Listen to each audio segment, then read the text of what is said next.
বিদ্যুতের শকে মৃত্যু এক ব্যক্তির। ঘটনাটি ঘটেছে সোমবার বিকেল নাগাদ। এলাকাবাসীর অভিযোগ, প্রায় 5 বছর ধরে 11,000 ভোল্টের বিদ্যুতের তার বিদ্যুৎ বিচ্ছিন্ন করে রাখা ছিল। হঠাৎই আজ বামনগোলা ব্লকের দত্তপাড়া বাসস্ট্যান্ড এলাকায় দোকানের ছাদের উপর আবর্জনা পরিষ্কার করতে গিয়ে বিদ্যুতের শকে মৃত্যু হলো, যার ফলে দত্তপাড়া এলাকায় মালদহের নালাগোলা রাজ্য সড়কে আগুন জ্বালিয়ে অবরোধ করে বিক্ষোভ দেখাতে থাকে গ্রামবাসীরা। তাদের দাবি, সরকারিভাবে বিদ্যুতের তার জয়েন দেওয়ার পরও সাধারণ মানুষকে সচেতন করা হয়নি, যার ফলে বিদ্যুতের শক লেগে মৃত্যু হয়েছে। রাস্তায় মৃতদেহ রেখে বিদ্যুৎ দপ্তরের বিরুদ্ধে আধিকারিক এসএস অপারেশনের দাবি তুলে পথ অবরোধ করে বিক্ষোভ চলতে থাকে। সাইকেল মেকার, সে সাইকেল রিপেয়ারিং করে সংসার চালায়। তার দুটো সন্তান আছে, দুটো ছেলে আছে।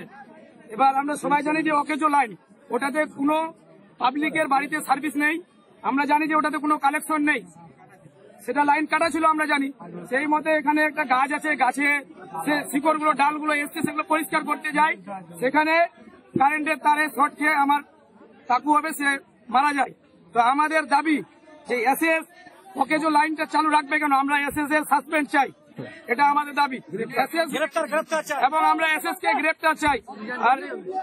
আর এসএস না আসা অব্দি আমাদের এখানে আন্দোলন চলছে, চলবে। এই বিক্ষোভ আন্দোলন চলছে, চলবে। তোমার নাম কি?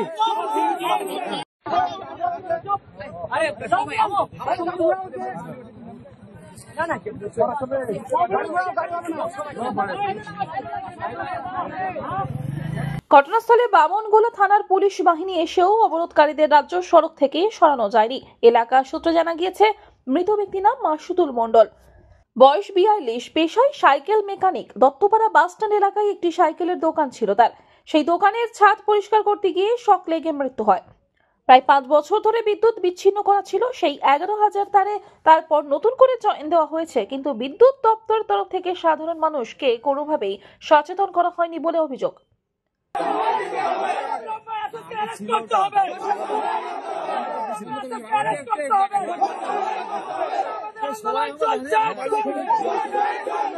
মন্ডল নাম।